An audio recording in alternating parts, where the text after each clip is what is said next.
Size dünyanın en tehlikeli adamının daha önce bir polis olduğunu ve yalnızca 3 fotoğrafı olduğunu söylesem, ne bir lüks malikane pozu ne de bir Hollywood röportajı.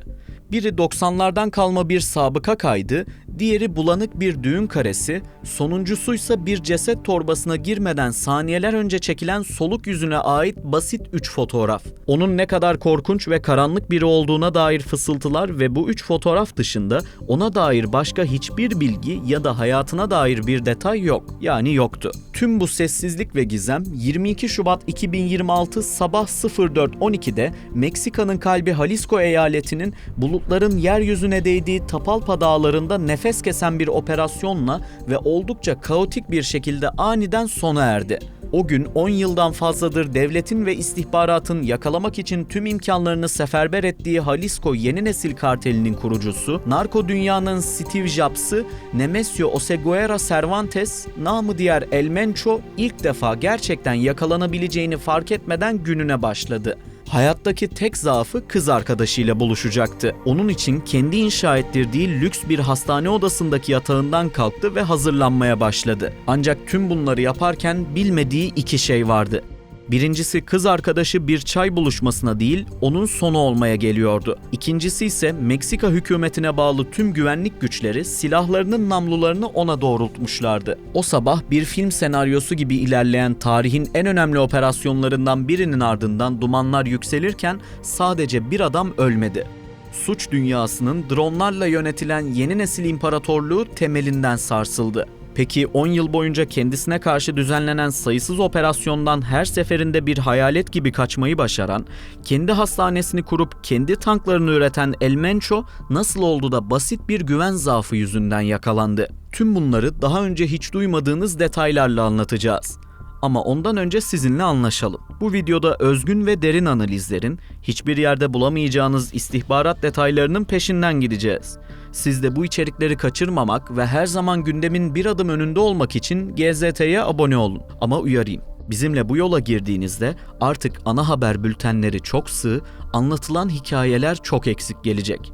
Bizden söylemesi. Şimdi hazırsanız birlikte Escobar'ın duygusallığını, El Chapo'nun gösterişini çöpe atan, yerine soğukkanlı bir şirket disiplini koyan El Mencho'nun karanlık derin devletinin kalbine giriyoruz. El Mencho ile ilgili bilmeniz gereken en önemli şey şu: onunla ilgili hiçbir şey kesinlikle sıradan değil. Bundan tam 60 yıl önce başlayan hayatı da kesinlikle sıradan bir suç örgütününkine benzemiyordu. Çoğu baronun hikayesinin başlangıç noktası sokaklardır. Mencho ise bundan farklı olarak sistemin içine doğdu. 1970'lerde Michoacán'ın fakir bir köyünde ailesiyle yaşam mücadelesi verirken 5. sınıfta çalışmak için okulu bıraktı. Ancak büyük ve güçlü bir insan olma hayalini terk etmedi. Kafasındaki çarklar çalışmaya çoktan başlamıştı. Avokado tarlalarında çalışıp ter dökerken bir yandan zihninde bambaşka bir harita çiziyordu. Ama bu yolun sonu ışığa değil karanlığa çıkıyordu. Planının ilk adımını 80'lerde Amerika'ya kaçak yollarla girerek attı. İlk büyük suçlarını burada işledi. Bir süre sonra San Francisco'da eroin satarken yakalandı, hapis yattı ve sınır dışı edildi. O ise hapiste geçirdiği yılları bir eğitim süreci olarak gördü ve burada suçun küresel ağını öğrendi. Planı son halini işte burada aldı. Meksika'ya döndüğünde ise öyle ters köşe bir şey yaptı ki tahmin etmeniz imkansız. Polis oldu. Evet, yanlış duymadınız. Tarihin en azılı suç liderlerinden biri baya Jalisco eyaletinde bir süre polis memuru olarak görev yaptı. Ama bu ironik bir kariyer değişikliği değildi elbette. Bu onun planının en önemli duraklarından biriydi. Polis merkezine suç tarihinde eşine az rastlanır bir staj yapmak için girmişti. Burada devletin nasıl operasyon planladığından baskın formatlarına, hangi birimin hangi telsiz kanalını kullandığından, kimin fiyatının ne olduğuna kadar her şeyi kaynağından öğrendi. Bu onun derin devlet kimliğinin ilk tohumuydu. O artık basit bir suçludan çok daha fazlasıydı. Devletin bağışıklık sistemini bilen bir virüse dönüşmüştü. Nihayet rozetini çıkarıp Milenio karteline girdiğinde bir elinde silah, diğerinde devletin tüm zafiyet haritası vardı. Hani dedik ya, onunla alakalı hiçbir şey sıradan değil diye. El Mencho'yu basit bir baron olarak tanımlamak da bir CEO'ya esnaf demek kadar absürt olur. Çetesini kurarken El Mencho'nun masasında basit bir baron olmak kesinlikle yoktu. O gerçek bir imparator olmayı hedefliyordu. Bunun için kendilerine kartel bile demiyordu. Onlar La Empresa, yani bir şirketti. Burada hiçbir yerde duymadığınız bir detay var. El Mencho, CJNG ile suç dünyasına franchise modelini getirdi. Bunu kahve zincirleri gibi düşünün. Şirket yerel küçük çetelere şunu dedi: bizim adımızı kullanın, bizim silahlarımızı ve askeri eğitimimizi alın. Karşılığında bize kar payı verin ve lojistiğimizi sağlayın. Bu sayede CJNG sadece 10 yılda Meksika'nın 32 eyaletinin 28'ine sızdı. Suç portföylerinde ne ararsanız var. Önce petrol hırsızlığıyla devletin boru hatlarından yıllık 1 milyar dolarlık mazot çaldılar. Sonra bunu yine halka ve sanayiye indirimli bir şekilde satarak paralel bir ekonomi kurdular. Daha sonra işi iyice büyüttüler. Guadalajara'da kurulan call center'lar aracılığıyla Amerikalı emeklileri hedef alan dev bir devre mülk dolandırıcılığı ağı kurdular. Buradan kasalarına yılda 400 milyon dolardan fazla para akıyordu. Michoacán'daki demir madenlerinin kontrolü de tamamen onlardaydı. Buradan çıkarılan cevheri Çinli gruplara satarak karşılığında fentanil öncüsü kimyasallar aldılar. Yani anlayacağınız, örgütün faaliyetleri de kesinlikle sıradan değildi. Yaptıkları suç dünyası için bile fazla karanlıktı.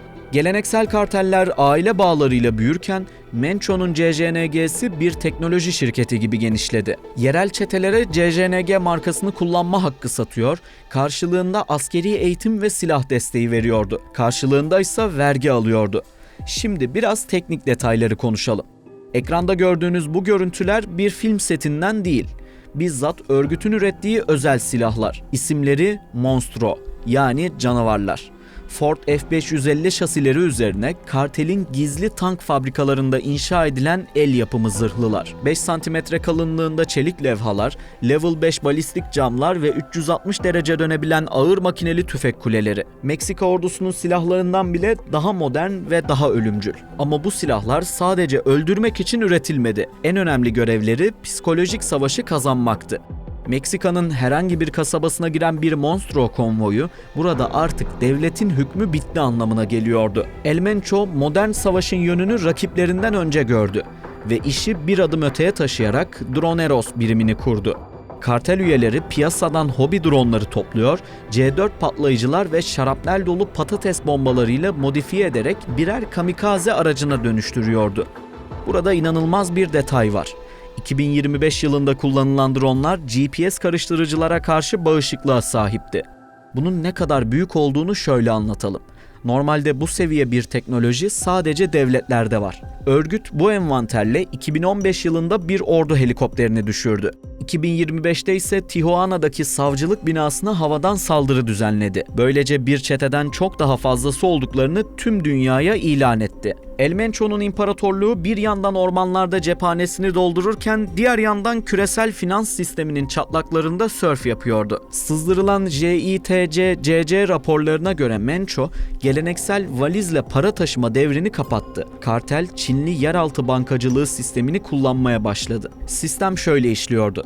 Meksika'daki nakit dolar Amerika'daki Çinli ithalatçılara veriliyor. Bunun karşılığında Hong Kong ve Şangay'daki banka hesaplarına meşru ticari ödemeler yapılıyordu. Para Meksika'ya hiç uğramadan dijital dünyada aklanıyor, oradan da fentanil ham maddesi olarak geri dönüyordu. Kartelin en büyük para kaynaklarından biri de elektriğin ucuz olduğu ücra bölgelerde kurdukları devasa Bitcoin maden çiftlikleriydi. Buradan parayı blok zincir üzerinden saniyeler içinde dünyanın öbür ucuna transfer edebiliyordu. Şimdi sistemin içine iyice girelim. Bu kadar büyük bir örgüt üyelerini nasıl seçiyor diye düşünmüş olabilirsiniz. Burada da teknoloji ve medyanın nimetlerinden yararlanıyordu diyebiliriz. Kartel elemanlarını artık klasik raconla mahalle kahvelerinden değil, sosyal medya algoritmalarından devşiriyor. CJNG, TikTok, Facebook gibi sosyal medya platformlarını insan kaynakları gibi kullanıyor. Bu platformlarda paylaşılan lüks hayat videoları yoksul Meksikalı gençler için birer kariyer hedefi haline gelmiş durumda. Daha sinsice olanı ise sahte iş ilanları.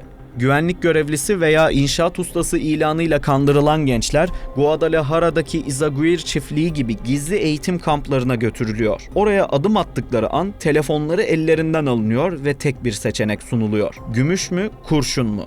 Yani ya tetikçi olursun ya da infaz edilirsin. Şaşırmayacaksınız, çoğunluk kurşun yemektense o silahı tutmayı tercih ediyor ve bu şekilde binlerce kişi örgüte dahil ediliyor. 2026 raporlarına göre CJNG'nin insan kaynakları sistemi profesyonel bir şirket kadar disiplinli çalışıyor. Şimdi diyeceksiniz ki, tamam iyi güzel de bu adam dile kolay 10 yıl nasıl yakalanmadı? Cevap komik derecede basit. Analog disiplin. El Mencho kendine en güçlü kalkan olarak sanal dünyanın tuzaklarından korunmayı seçti. Takip edilmemek ve dijital ayak izi bırakmamak için elektronik cihaz kullanmayı çok uzun zaman önce bıraktı. Üyelerine de tamamen yasakladı. Hayatı boyunca tek bir mail bile atmadı. Emirlerini sadece güvenilir, bisikletli ulaklar ve şifreli pusulalarla iletti. Böylece yıllar boyu tam bir hayalet gibi yaşadı. Ancak her şey elbette bu kadar mükemmel değildi. Bu tıkır tıkır işleyen sistemi hiç beklemediği düşmanlar bozacaktı. El Mencho'ya ilk ihanet eden kendi bedeni oldu. Ciddi bir böbrek yetmezliği çekiyordu. Ama onun için şehirdeki hastaneler birer ölüm fermanıydı. Direkt yakalanır ve öldürülürdü. O da kendi çözümünü üretti. Menchoville. Jalisco'nun derinliklerinde El Ciudad köyünde gizli ve dünyanın en modern diyaliz ünitelerinden birine sahip bir hastane inşa ettirdi. Burada hem tedavi oldu hem de köylülere bedava sağlık hizmeti vererek güvenilir bir Robin Hood imajı oluşturdu. Köylüler doktorlarını korumak için orduya karşı canlı kalkan oldular. Mencho kendi canını kurtarırken halkın sadakatini de satın almıştı. Ancak zaafları istihbaratın kulağına gitmeye başlamıştı. Meksika hükümeti 10 yıl sonra neyi yanlış yaptığını geç de olsa anladı. 2026'ya gelindiğinde strateji tamamen değişti. Mencho'nun askeri gücünü hedef almak boşa kürek çekmek demekti. Asıl hedef artık başkaydı. İnsani zaafları. İstihbarat tiyatroyu çok ayrıntılı kurguladı. Mencho'nun çok güvendiği bir diğer zaafı olan sevgilisi bir silah olarak kullanılacaktı. Kadının hareketleri bir yardımcısının ikili oynamasıyla takibe alındı. 22 Şubat şafağında Tapalpa dağlarındaki malikaneye düzenlenen baskın bir kıyamet senaryosu gibiydi. Kartelin elit koruma birimi Grupo Elit orduya karşı tank savarlarla direndi. Çatışma sırasında bir askeri helikopter isabet alarak acil iniş yaptı. Ancak bu kez devlet kararlıydı. Ormanlık alanda kıstırılan Mencho ağır yaralı olarak sedye ile bir Black Hawk helikopterine bindirildi. 2026'nın o soğuk sabahında helikopter havadayken son nefesini verdi. Ölüm haberi duyulduğu an kartel üyeleri hiç vakit kaybetmeden çok uzun zamandır hazırda beklettikleri misilleme planının düğmesine bastılar ve Meksika'nın 20 eyaleti bir anda cehenneme döndü. Yollara 250'den fazla barikat kuruldu. Tırlar, otobüsler yakıldı. 20 banka binası ateşe verildi. Guadalajara ve Puerto Vallarta gibi turizm merkezlerinde hayat tamamen durdu. Hava yolları uçuşlarını iptal etti. Yani anlayacağınız kartel, devletin sonunda elde ettiği bu büyük zaferi kutlamasına yine kan ve kaosla cevap vermişti. Peki bundan sonra ne olacak diye sorarsanız durum şu. Kral öldü evet ama imparatorluğu patlayıp hem kendini hem de etrafındakileri yok etmek üzere bekleyen dev bir saatli bomba gibi. CJNG bir aile şirketi değil. Bir yatırım fonu gibi yönetiliyor. Dolayısıyla yeni lider adayları çok daha hırslı ve acımasız. Daha ölümün üstünden birkaç saat bile geçmeden taht kavgası başladı. İki isim zirveye oynuyor. Bunlardan ilki El Jardinero. Metamfetamin laboratuvarlarını ve Amerikan sınırındaki lojistik kanadı yöneten pragmatik ama acımasız isim. Diğeri El Arar lakaplı Ricardo Ruiz Velasco. Kartelin silahlı gücünü ve dijital propagandasını kontrol eden namı diğer şiddet sanatçısı. Bundan sonra olacaklar artık çok daha önemli. Çünkü bu taht kavgası sadece Meksika'yı değil, tüm dünyayı ilgilendiriyor. 2026 Dünya Kupası kapıda. Guadalajara maçlara ev sahipliği yapacak. Dünyanın her yerinden binlerce taraftar buraya akın edecek. FIFA ve istihbarat servisleri şu an tek bir soruya odaklanmış durumda. Bu parçalanan yapı turnuvayı bir cehenneme çevirebilir mi? Ya da kartel gücünü ispatlamak ve gözdağı vermek için stadyumları kanlı bir gövde gösterisi sahnesine mi dönüştürecek? Ve bu gerçekten engellenebilecek mi? Toparlayalım. El Mencho öldü. Ama kurduğu benzersiz suç franchise modeli ve teknolojik kıyamet mirası hala hayatta. Yani bu adamın ölümü sadece bir adamın vakti geldiği için dünya sahnesinden çekilmesinden ibaret değil. Onun ölümü narkoterörizmin ne kadar güçlendiğini, kurumsallaşmış vahşetin ne kadar yaygınlaştığını ve teknolojinin ne kadar şeytani amaçlar için kullanılabileceğini bir kez daha gözler önüne serdi. Elbette biri gider, diğeri gelir. Meksika'nın derin devleti denilecek kadar köklü bir yapı, bir liderin gitmesiyle puf diye yok olacak değil. Mencho gerçekten gitti. Ama arkasında bıraktığı tank fabrikaları, drone filoları ve sosyal medya ordusu hala aktif. Peki sizce bir liderin yok edilmesi bu kadar derinlere sızmış bir şirketi bitirmeye yeter mi? Yoksa biz şu an çok daha vahşi ve kontrolsüz bir narko savaşın fragmanını mı izliyoruz? Bu derin meseleyi yorumlarda tartışalım. El Mencho'nun karanlık hikayesine ve Meksika'nın derin devletine yaptığımız bu yolculuk burada bitiyor. Ama GZT olarak biz yeni dosyaları açmaya devam edeceğiz. Bu videoyu beğendiyseniz beğenip seveceğini düşündüğünüz arkadaşlarınızla paylaşmayı, kanalımıza abone olmayı ve bildirimleri açmayı unutmayın. Dünya sürekli değişiyor. Haritalar kanla yeniden çiziliyor. Ama biz her şeyi çok net bir şekilde anlatmaya devam edeceğiz. Takipte kalın, GZT'de kalın.